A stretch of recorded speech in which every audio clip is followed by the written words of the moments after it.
ఒక మాట మీరు చూడగలిగితే చూడండి, ఒక మాట, అద్భుతమైన మాట. యెషయా గ్రంథం 1వ అధ్యాయం చూడండి ఒకసారి, 2వ వచనం మనం చూస్తున్నాం.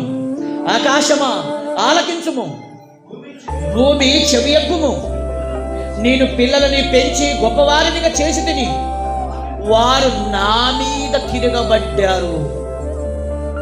దేవుడు చెప్తున్న మాట అండి ఇది.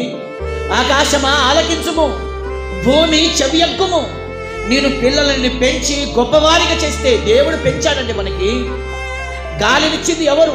నీరునిస్తున్నది ఎవరు? వర్షాన్నిస్తున్నది ఎవరు? పంటనిస్తుంది ఎవరు? ఆహారమునిస్తుంది ఎవరు? సూర్యుని ఇస్తుంది ఎవరు? ఆకాశాన్నిచ్చింది ఎవరు? భూమినిచ్చింది ఎవరు? దేవుడు కాదంటారా చెప్పండి?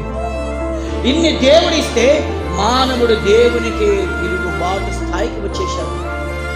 దేవుడు లేడన్నవాడు ఒకడు, దేవుడు ఉంటే చూపించమన్నవాడు ఒకడు, దేవుడే లేడన్నవాడు మరొకడు. ఏమండి, దేవుడు అంటేనే సులకనగా మాట్లాడుతున్నాడు మరికొందరు.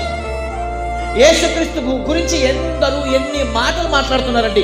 యేసుక్రీస్తు ఎందుకు ఆయన శిలువ పైన 3 మేకల మధ్యని యాలాడబడ్డాడు?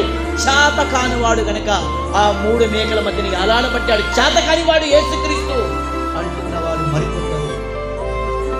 బైబిల్ గ్రంథంలో ఏమండి దేవుడు బాధపడుతుంది ఏంటో తెలుసా? ఆకాశమా ఆలకించుము, భూమి చెవియొగ్గుము, నేను పిల్లల్ని పెంచి గొప్పవారినిగా చేస్తే వారే